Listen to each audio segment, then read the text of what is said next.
안녕하세요. 안녕하세요. 네, 반갑습니다. 연대기 성경 읽기 5번째 시간입니다. 이 시간은 본격적으로 연대기 성경 읽기 이제 들어가기 전에 모세 오경이 왜 기록되었는지 한번 생각해 보겠습니다.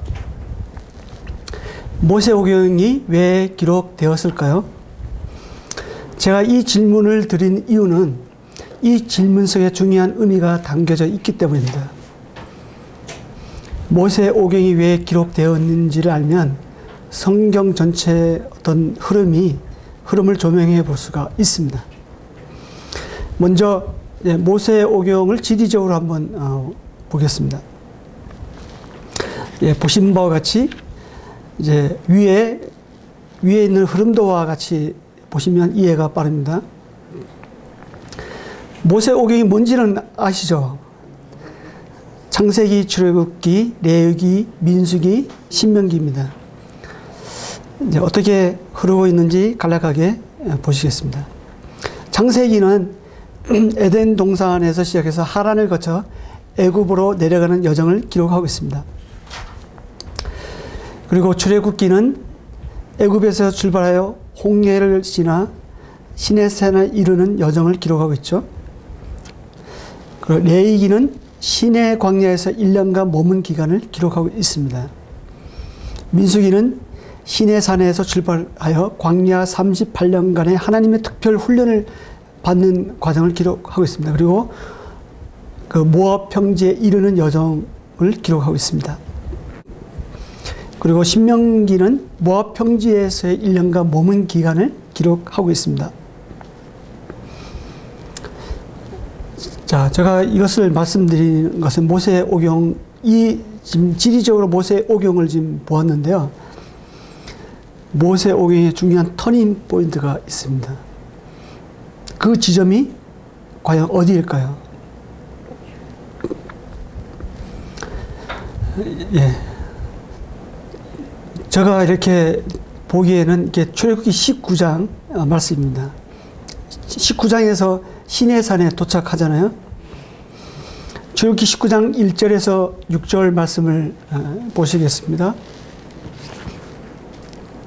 제가 읽겠습니다.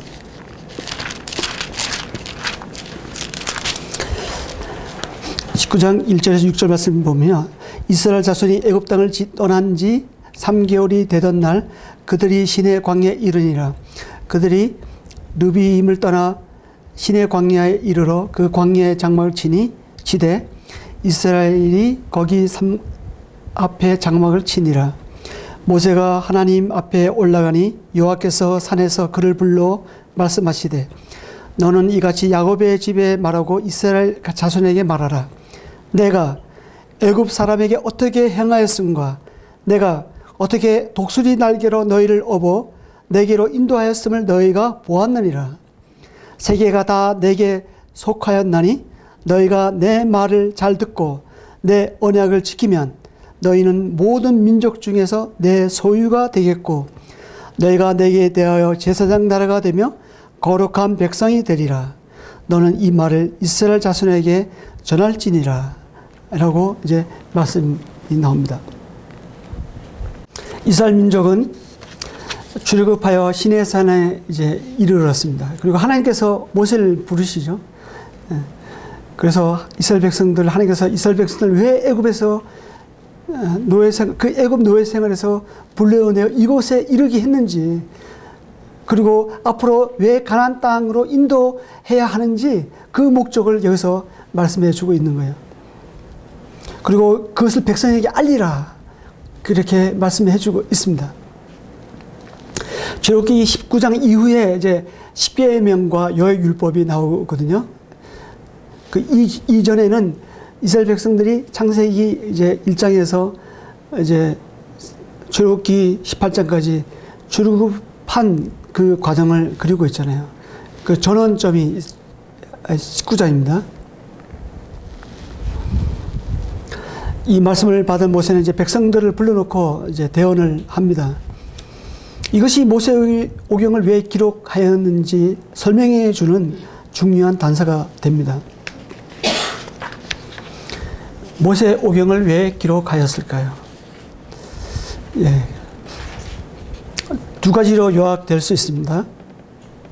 첫 번째는 창세기 1장에서 출애굽기 19장 6절까지 모세가 이스라엘 백성에게 약속의 땅에 들어서 살아야 할 당위성을 설명을 합니다. 그리고 두 번째로 출애굽기 19장 7절에서 민수기 10장 10절까지는 이스라엘 백성이 약속의 땅에 들어가서 어떻게 살아야 할지 그것을 설명해 주고 있습니다.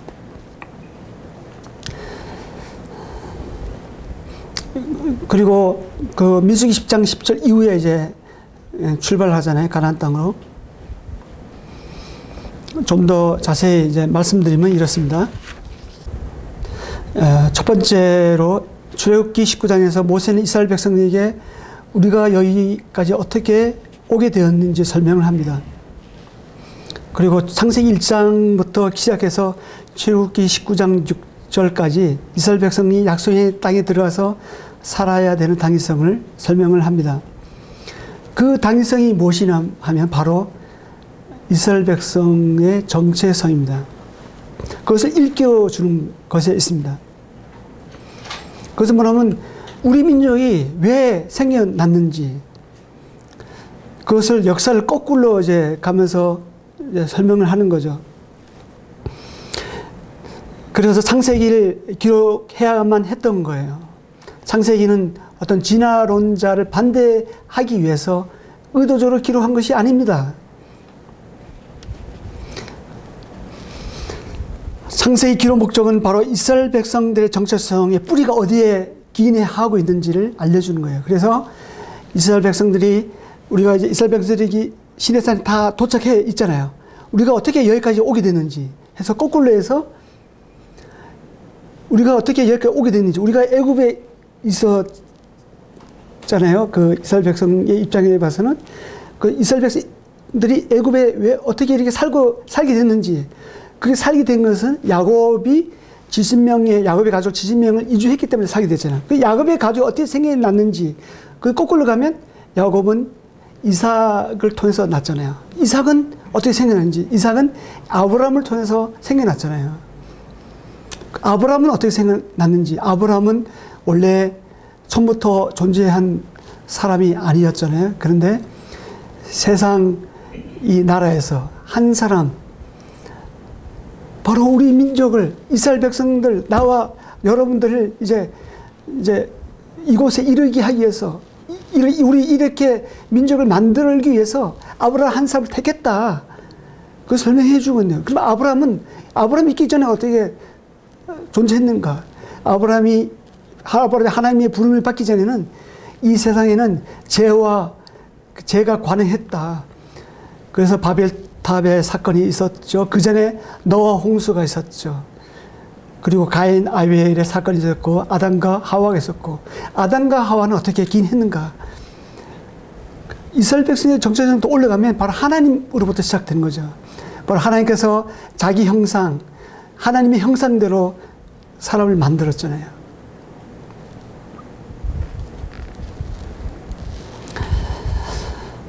바로 창세기 기록 목적은 바로 이스라엘 백성들의 정체성의 뿌리가 어디에서부터 시작되었는지 설명하기 위해서입니다.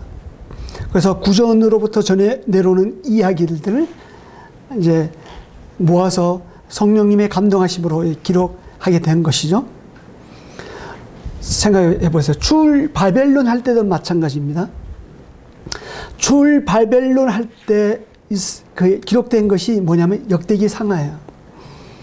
역대기 상 1장에서 역대기 상 10장을 보면요. 족보가 나와요. 이스라엘 족보.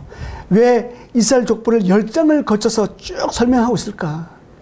그것은 뭐냐면 바로 우리의 민족의 정체성이 어디에 기인했는지 아담 그 하나님까지 거꾸로 올라가잖아요. 거기서부터 계속 이어지고 있거든요. 이스라엘 백성의 뿌리가 어디에서 시작되었습니까?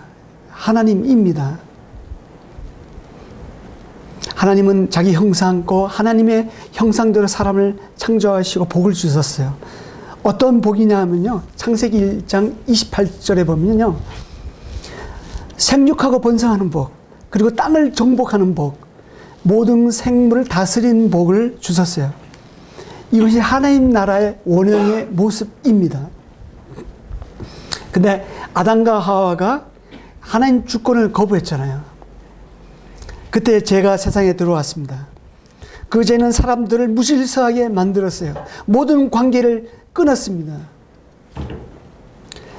하나님의 그 다스림에서 점점 벗어나게 했습니다. 그래서 하나님은 세상 가운데 한 사람 아브라함을 부르셨잖아요. 그리고 복과 땅과 자손에 대한 약속을 주셨어요. 그리고 하나님 나라의 모습을 모델로 보여주시고자 했던 것입니다. 그리고 그 한 사람은 야곱 가족 70명이 되었고, 야곱 가족 70명이 400년 기간 동안 바로 시내산에 모이는 여러분이다. 이렇게 설명하고 있는 것입니다. 그래서 모세는 그러한 이스라엘 백성들이 어떤 목적으로 약속 땅에 들어가서 살아야 하는지 그 정체성을 설명해 주고 있는 거예요. 그래서 하나님이 어떻게 우리를 이곳에 인도했는지, 독수리가 그 날개를 뻗쳐서 그 새끼를 모은 것 같이 하나님께서 우리를 그렇게 광야 가운데 인도하였다. 그러면서 하신 말씀이 바로 이거예요. 하나님 나라의 백성의 정체성입니다. 그것은 이스라엘 백성들의 정체성이죠. 세 가지 특징이 있습니다. 출애굽기 19장 5절 6절 우리가 아까 읽었던 말씀이죠. 내 소유. 이스라엘 백성들의 정체성이 뭐냐면 내 소유. 하나님의 소유죠. 그리고 제사장의 나라. 하나님은 이스라엘 백성들을 통해서 하나님 나라, 하나님의 그 구속을 드러내기를 원하셨던 거예요. 근데 이스라엘 백성들은 자기들만 하나님의 선택된 백성이라고 그 자부심은 강한데 그냥 제사장의 역할을 못했잖아요. 그리고 거룩한 백성으로 하나님께서 부르셨어요. 근데 이스라엘 백성들은 거룩한 백성으로 살지 못했잖아요. 근데 이것은 저절로 되는 것이 아닙니다. 19장 5절에 보면 너희가 내 말을 잘 듣고 내 언약을 지키면 하나님께서 그렇게 하시겠다고 약속하신 거예요. 조건입니다. 조건절이 붙어 있습니다. 바로 이렇게 하나님 백성으로서, 이스라엘 백성으로서 살아갈 수 있는 조건으로 하나님 말씀에 순종하도록 하셨습니다. 그런데 이스라엘 백성들은 세상과 구별되게 살지 못했잖아요. 말씀을 순종하지 못함으로 해서 하나님의 다스림을 거부했습니다. 그리고 자기가 만든 그 하나님을 자기를 위해서 섬겨 나갔습니다.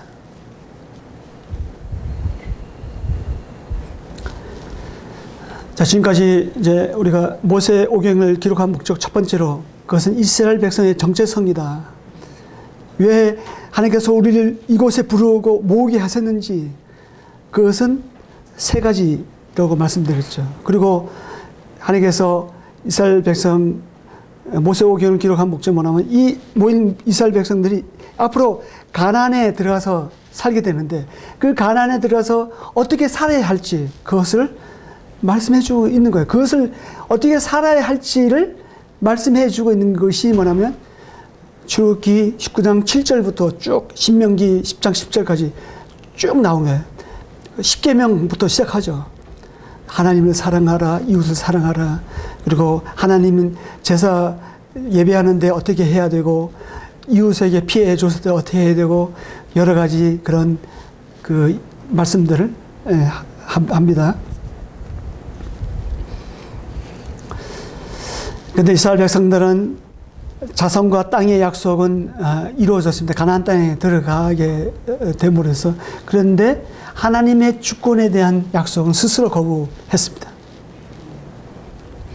약속의 땅에 들어가서 하나님 백성들께 살아야 하는데 하나님의 나라의 왕인 그 다스림을 거부했습니다. 그러다 보니까 하나님 백성으로서 그의 삶을 상관은 이제 멀어지게 되었던 것이죠. 이사야서 5장 2절 말씀 보면요, 하나님은 그러한 이스라엘 백성들, 열매 맺지 않은 이스라엘 백성들이라고 말하고 있고, 그러한 백성들에게 이렇게 탄식하죠. 땅을 파서 돌을 제하고 극상품 포도나무를 심었도다. 좋은 포도 맺기를 바랐더니 들포도를 맺었도다. 4절에서는요, 내가 좋은 포도 맺기를 기다렸거늘 들포도를 맺으면 어찌 됨인고. 하나님은 이스라엘을 출애굽시켜 가나안 땅에 극상품 포도나무로 심었습니다. 좋은 포도를 기대하는 것은 농부 대신 하나님의 마음이죠. 들포도는 무엇입니까? 들포도는 사람의 돌봄을 받지 못하는 야생 포도를 말합니다. 사람이 먹을 수가 없어요. 상품 가치가 없습니다. 반면에 좋은 포도는 사람의 돌봄을 받는 상품 가치가 높은 포도를 말합니다. 그런데 하나님 나라의 백성으로서 선택받은 이스라엘 백성들은 스스로 하나님 말씀을 거부했습니다.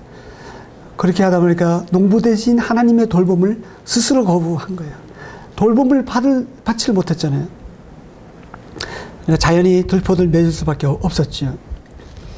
즉 이스라엘은 하나님 백성으로 정체성을 가지고 살아야 하는데 삶이 안 따랐습니다. 그래서 새로운 법인 성령의 법에 지배받도록 하기 위해서 예레미야 에스겔을 통해서 새 언약을 약속하시죠. 하나님은 이 새 언약을 성취하시려고 임금과 구주 대신 예수 그리스도를 이 땅에 보내주셨습니다. 원래 이 새 언약은 예레미야 31장 31절에 나오는 이 새 언약은 원래 이스라엘과 유대인들에게, 유대 백성들에게 주어진 언약입니다. 그런데 우리는 어때요? 언약의 외인되었던 자였습니다. 그리스도 밖에 있었잖아요. 그렇지만 그리스도의 십자가 해산의 수고로 말미암아 우리가 새 언약에 참여하게 된 것입니다. 돌감나무인 우리가 참감람나무에 접붙인 바가 된 것입니다. 이것이 신약교회, 이렇게 해서 신약교회가 탄생됐습니다. 교회는 헬라어로 원래 에클레시아입니다. 불러낸 무리라는 뜻입니다. 이제 하나님은 신약교회를 세상 가운데 불러내 하나님의 나라를 실현해 가십니다. 그래서 그리스도 몸인 지체로서 성도가 하나님 나라의 백성으로서 살아갈 수 있도록 성령님을 보내주신 거예요. 성령은 하나님 백성으로 살아갈 수 있도록 모든 에너지를 제공합니다. 신약교회는 새로운 법인 성령의 법의 집을 받아야 하나님 백성으로 살아갈 수 있도록 그렇게 설계되어 있습니다. 예, 그 베드로는 신약교회 성도들에게 주어진 하나님 나라 백성의 정체성을 이렇게 설명해 주고 있죠. 베드로 전서 2장 9절 10절에 보면요, 너희는 택하신 족속이요 왕 같은 제사장들이요 거룩한 나라요 그의 소유가 된 백성이니 이는 너희를 어두운 데서 불러내어 그의 아름다운 덕을 선포하게 하려 하심이니라. 너희는 저희는 백성이 아니더니 이제는 하나님의 백성이요 저희는 국률을 얻지 못하였더니 이제는 국률을 얻은 자니라. 여기에 보면 하나님 이제 신약교회 정체성이 이제 나옵니다. 4가지가 나오는데요. 첫 번째는 택하신 족속이에요. 그리고 왕 같은 제사장. 세 번째는 거룩한 나라. 네 번째는 그의 소유된 백성입니다. 이제 구약의 이제 이스라엘 백성들에게 주어진 부여한 이제 이 정체성과 신약교회에게 부여된 정체성을 한번 비교해 보면요, 2가지가 다른 것을 볼 수가 있는데요. 첫 번째는 구약에는 너희가 지키면, 이건 조건절이 있습니다. 지킬 때 하나님 백성으로서 그 정체성을 이제 살아갈 수 있는 거예요. 근데 신약은 너희가 지키면 이런 조건이 없어요. 다만 이제 성령을 따라 살기만 하면 됩니다. 이건 은혜죠. 그래서 신약교회는 성령 안에서, 그리스도 안에서 살기만 하면 하나님 백성으로서 정체성을 지키며 살아갈 수 있는 거예요. 그리고 두 번째로 보면 택하신 족속입니다. 이제 지금은 이제 구약 이스라엘 백성의 정체성과 신약교회 정체성을 이제 비교하는데 두 가지 다른 점인데 그 중에 두 번째입니다. 택하심 족속입니다. 택하심에는 부름이 있잖아요. 목적이 있잖아요. 목적. 그 목적은 뭐냐면 과실을 맺게 하려는 것이라고 말씀해 주고 있습니다. 요한복음 15장 16절에 보면요. 예수님께서 이렇게 말씀하셨어요. 너희가 나를 택한 것이 아니요 내가 너를 택하여 세웠나니 이는 너희로 가서 과실을 맺게 하고 또 너의 과실이 항상 있게 하여 내 이름으로 아버지께 무엇을 구하든지 다 받게 하려 함이니라 라고 말씀해 주고 있어요. 바로 너희가 나를 택한 것이 아니라 내가 너희를 택하여 세웠네. 이것은 과실을 맺게 하려 하는 것이라.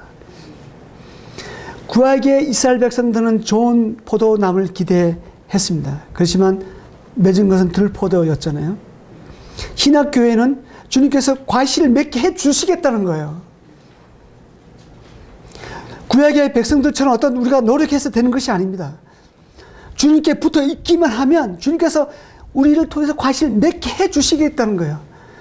이게 구약의 이스라엘 백성의 정체성과 신약교회하고 엄청난 큰 차이예요. 구약 백성들은 능동적으로 살아갔다가 하면 신약 백성은 수동적으로 살아가는 사람들이에요. 하나님에 의해서 성령에 의해서 말씀에 의해서 우리가 살아가는 거예요. 그렇기 때문에 우리가 말씀을 많이 보고 말씀을 우리 마음에 많이 품고 그렇게 해야 되는 거예요. 그렇게 하면 우리가 힘으로 저도 그것을 느낄 수 있는데 전에는 이런 원리를 모를 때는 제가 뭔가 열심히 하려 했어요. 근데 좀 힘들더라고요. 하면 할수록 정말 그 한계를 느꼈는데 지금은 좀 많이 달라졌습니다. 물론 뭐 힘들 때 없지는 않죠. 그렇지만 기쁨이 더 많아요. 저도 모르게 되어지는 거예요. 예, 되어지더라고요. 이루어지더라고요. 그분을 사모하고 그분의 곰곰이 생각하면 예수님에 대해서 하나님에 대해서 우리가 곰곰이 생각하고 성령을 따라 행하기에 그런 마음에 갈망하고 우리가 그 따라 행하기만 하면 그냥 저절로 이루어지는 그런 경험을 저도 많이 합니다. 그래서 우리는 그리스도 안에 성령 안에 교회 안에 믿음 안에 있기만 하면 됩니다. 그것은 결코 어렵거나 두려운 무거운 짐이 아닙니다. 주님이 우리에게 지어준 멍에는 쉽고 가볍다고 했잖아요. 이런 주님의 은혜는 우리로 하여금 더욱 그리스도를 향해 분발하도록 만듭니다. 지금까지 말씀드린 것을 이제 정리해 보겠는데요. 네, 성경 전체의 핵심 구도입니다. 성경은 하나님의 특별 계시죠. 우리 눈에 보이지 않는 그 하나님이 성경 말씀을 통해서 우리에게 나타나셨습니다. 특별히 계시된 것이죠. 그래서 구약은 하나님은 여호와다, 여호와시다 이렇게 자신을 알리고 있습니다. 출애굽기에 보면 그렇게 알리고 있죠. 그리고 신약은 예수는 그리스도이시다라고 자신을 확증하고 있습니다. 사도행전에 보면 이 제자들이 이제 복음 전도하는 내용이 너희가 믿는 그리스도 그분이 예수가 바로 그리스도다. 주와 임금으로 사오셨다. 이것이에요. 핵심이. 구약은 말 그대로 옛 약속이죠. 하나님 창세기 1장 28절에서 백성 땅 다스림의 복을 주셨어요. 이것이 하나님 나라의 원형의 모습입니다. 하지만 아담과 하와의 범죄로 에덴 동산에 쫓겨났잖아요. 그러자 하나님은 아브라함을 택하셔서 자신의 계획을 보존해 가십니다. 그리고 복과 땅과 후손에 대한 약속을 주셨습니다. 이 약속은 모세와 여호수아 다윗을 통해서 이제 이루어지죠. 출애굽기에서 신명기를 통해서 자손에 대한 약속이 성취되었다고 하면요. 여호수아에서 사사기까지는 땅에 대한 약속이 성취됩니다. 문제는 주권인데 사무엘상 에스라에 이르기까지 이 문제 앞에서 이스라엘 백성들이 고전을 하잖아요. 이 세 가지 중에서 가장 중요한 것이 바로 주권입니다. 주권. 하나님은 이스라엘을 하나님 나라의 모형으로 선택하셨습니다. 그리고 그들이 우리가 율법을 다 지켜 행하겠나이다 이렇게 결심도 했습니다. 그렇게 해놓고 이스라엘 백성들은 하나님 나라의 백성의 정체성을 가지고 살았지만 그렇게 살지를 못했잖아요. 그래서 예레미야가 예언한 것처럼 신학이 필요하게 된 거예요. 신학이라니까 제가 뭐 약장사를 발표하는 것, 약장사 같은데 이제 신학 발표를 하는 것 같은데 사실은 맞는 얘기예요. 새로운 법인 성령의 법의 지배를 받아야 새로운 하나님의 백성으로서 살아갈 수 있기 때문에 그런 거예요. 이것이 은혜죠. 구약이 모형이라면 신학은 참 형상이요. 그리고 구약이 그림자라고 하면 신학은 실체입니다. 그림자는 이제 현상을 보여줄 실체가 없잖아요. 뭔가 말하려고는 하지만 실체가 없습니다. 반면 신약은 참 형상이요 실체를 보여주고 있습니다. 구약은 이제 메시아적인 관점을 보여주죠. 근데 처음에는 희미하게 암시되어집니다. 그리고 역사의 흐름에 따라서 점진적으로 드러나죠. 결국 구약 시대 동안 하나님의 계획이 오랫동안 감추어졌던 것이 신약에 와서 밝혀집니다. 그래서 그것은 이제 바울이 에베소서 3장 9절에서는 이렇게 말씀해 주고 있죠. 영원부터 만물을 창조하신 하나님 속에 감추어졌던 비밀의 경륜이 어떠한 것을 드러내게 하려 하심이라고 말씀하십니다. 바로 예수 그리스도의 오심과 십자가의 사역으로 신학교회가 그 모습을 드러나게 된 것입니다. 사복음서는 교회의 기초가 다져졌다면요. 사도행전에서 유다서까지는 교회가 이제 설립되죠. 그리고 확장되어 갑니다. 그 요한계시록에 가서는 결국 머리 대신 예수 그리스도의 승리로 교회가 승리하게 됩니다. 그리고 또 우리가 보아야 될 것은 사복음서는 예수님이 오심으로 하나님 나라가 마음속에 임했다고 하면 사도행전에서부터 유다서까지는 하나님 나라가 확장되어 가죠. 그리고 요한계시록에 가서는 하나님 나라가 완성이 됩니다. 그래서 새하늘과 새 땅에서 영생 복락 누리면서 하나님과 함께 거하게 되는 것입니다. 이렇게 이제 모세오경을 통해서 우리가 성경 전체의 흐름을 보았습니다. 모세오경이 왜 기록되었을까요? 그것은 이스라엘이 하나님의 백성으로서 약속의 땅에 들어가서 살아야 할 당위성과 또 어떻게 살아야 할지 그것을 설명해 주기 위해서입니다. 물론 이거 외에도 기록한 목적은 많이 있죠. 그렇지만 이렇게 제가 설명드린 이렇게 볼 수도 있습니다. 그들은 하나님의 나라 백성으로서 살아가지 못했습니다. 신학교회는 성령의 법에 의해서 하나님 나라 백성으로서 그 정체성을 가지고 살아갈 수 있는 길이 열려 있는 것입니다. 이것이 넓은 의미에서 모세오경을 기록한 목적이라고 볼 수가 있습니다. 한번 생각해 봐요. 어떤 생각이 나면요. 우리가 예수님을 많은 분들이 예수님을 왜 안 믿으려고 하냐면요. 예수님 믿으면 뭔가 이제 이렇게 억압되는 뭔가 자기의 자유를 지금 빼앗기는 자기가 하고 싶은 것을 못할 것 같은 그런 생각이 들어서 안 믿거든요. 근데 예수님을 정말 잘 믿으면요.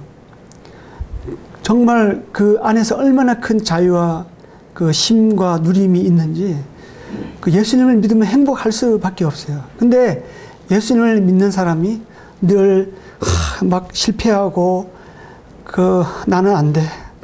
그래서 사도 바울이 로마서 7장을 기록했지. 오라 나는 공고한 자로다. 이 사망의 몸에서 누가 나를 건져내라. 사도 바울도 그렇게 그런 삶을 살았는데 뭐 이렇게 하면서 자기를 위안을 찾죠. 그런데 로마서 8장에 있는 그 말씀을, 그것을 하나님은 로마서 8장을 말씀해 주기 위해서 로마서 7장을 기록해 주고 있는데 로마서 8장을 모르는 거예요. 만약 우리가 여전히 예수를 믿고 있는데 여전히 패배적이고 좌절하고 실패적이고 안 되는 그런 신앙을 살아간다면 이스라엘 백성과 다를 바가 뭐가 있겠어요? 이스라엘 백성들 자기가 그렇게 하겠다고 했지만 안 됐잖아요. 이스라엘 백성들 얼마나 열심히 있는 사람들이에요. 모세오경을 13살 때 다 암기를 해요. 주야로 묵상해요. 주야로 그 열심은 정말 대단합니다. 그런데 그 이스라엘 백성들은 그렇게 했지만 그게 안 됐잖아요. 근데 그렇게 우리는 성령의 법에 의해서 하나님의 은혜에 의해서 우리가 하나님 나라의 백성으로 살아갈 수 있는 길이 열렸는데 만약에 우리가 이스라엘 백성들이 연약하여 할 수 없던 그것을 예수님께서 이루셨잖아요. 그것은 무슨 말이냐면 우리가 그런 삶을 살 수 있다는 거예요. 사단 마귀는 우리에게 패배적이고 안 되는 무능한 생각을 자꾸 집어넣거든요. 너 봐라, 전에 너가 그렇게 살지 않았느냐. 자꾸만 그런 생각을 집어넣는 게 사단의 전략이거든요. 우리가 예수님을 바라볼 때, 그리스도 안에 있을 때, 말씀 안에 있을 때, 말씀이 우리 안에 있을 때, 성령을 따라 행할 때 우리는 하나님 하나님 나라의 백성으로서 정체성을 가지고 살아갈 수 있는 거예요. 성령 충만한 사람을 살 수가 있는 것입니다. 승리하는 삶을 살 수가 있는 거예요. 너희는, 그래서 예수님은 너희는 담대하라. 내가 세상을 이겼다 했잖아요. 예수님의 그 이김의 깃발이 그것을 믿는, 그 깃발을 잡는 사람에게 꽂혀지는 것입니다. 그래서 우리는 안 된다, 어쩔 수 없다, 이런 말은 이제 버려야 합니다. 우리는 주님 안에서, 성령 안에서, 그리스도 안에서, 교회 안에서, 말씀 안에서 우리가 승리의 삶을 살아갈 수가 있는 것. 이것이 예수님께서 십자가에 달려 돌아가신 이유입니다. 예수님은 십자가에서 우리를 창조해냈잖아요. 첫 번째 창조는 없는 것에 무에서 유를 창조하셨잖아요. 땅이 혼돈하고 공허하며 흑암이 깊음이 있을 때 하나의 빛이 임했잖아요. 그 빛이 생명을 주는 에너지가 됐습니다. 두 번째 창조는 아브라함의 창조, 아브라함 부를 때도 마찬가지인데 나중에 또 말씀드리겠지만 그건 지나가고, 예수님 교회 창조는 어떻습니까? 요한복음 1장 1절부터 나오잖아요. 말씀이 육신이 되어서 오셨잖아요. 이 말씀이 하나님과 함께 계셨으니 이 말씀이 곧 하나님이시니라. 그 안에 빛이 있었으니 참빛, 그 빛이 임했잖아요. 그 빛이 예수 그리스도이시거든요. 최초에 창조할 때 그 빛이 임했을 때 모든 생명이 그 빛에서부터 생명이 시작됐습니다. 참빛 예수 그리스도가 이 땅에 내려올 때 그때 교회가 태동이 된 거예요. 하나님은 이스라엘 백성, 아브라함을 통해서 이스라엘 백성을 통해서 하나님의 구속 사역을 드러내기를 원했지만 이스라엘 백성은 그것을 수행하지 못했어요. 그래서 이방의 충만한 수가 자기 가진 이스라엘 백성을 잠깐 이제 보류해 두고 있죠. 그래서 예수님은 신약교회를 통해서 하나님 나라를 이제 드러내기를 원하시는 거예요. 드러내시는 거예요. 우리가 원체라도 우리가 그 안에 있기만 하면 하나님께서 우리 안에서 그것을 드러내시는 거예요. 그분은 내가 아니라 우리의 노력, 우리의 어떤 율법적 열심이 아니라 그리스도의 그 사랑, 그 사랑을 우리가 곰곰이 생각하고 그 사랑을 우리가 알면 알수록 그 사랑이 우리를 이끌어가는 거예요. 하나님 말씀이 우리를 이끌어가는 거예요. 이것이 구약의 이스라엘 백성과 신약교회와 엄청난 차이점입니다. 만약 신약교회 성도들이 여전히 패배적이고 무능하고 그런 실패적인 삶을 살아간다면 예수님께서 십자가에 돌아가신 그것이 어떻게 되겠어요? 왜 예수님께서 십자가에 돌아가셔야만 했겠습니까? 다시 율법을 뭐 다시 교육해요. 그렇게 이방인 너희들도 그렇게 하라고 하면 되지 않겠어요. 그렇지만 율법을 통해서 안 되는 인간의 무능함, 인간의 연약함, 인간의 죄성을 드러내 주셨잖아요. 안 되잖아요. 우리의 열심으로 안 되거든요. 우리의 노력으로 안 되는 거예요. 그럼 어떻게 됐냐? 그래서 새 언약의 보증으로 성령을 주신 거예요. 이제 우리는 예수님과 함께 그 승리의 잔치에 참여하게 되면 됩니다. 그래서 우리가 그 안식을 누리는 거예요. 누리는 삶. 여기까지입니다. 다음 시간에 또 뵙겠습니다. 감사합니다.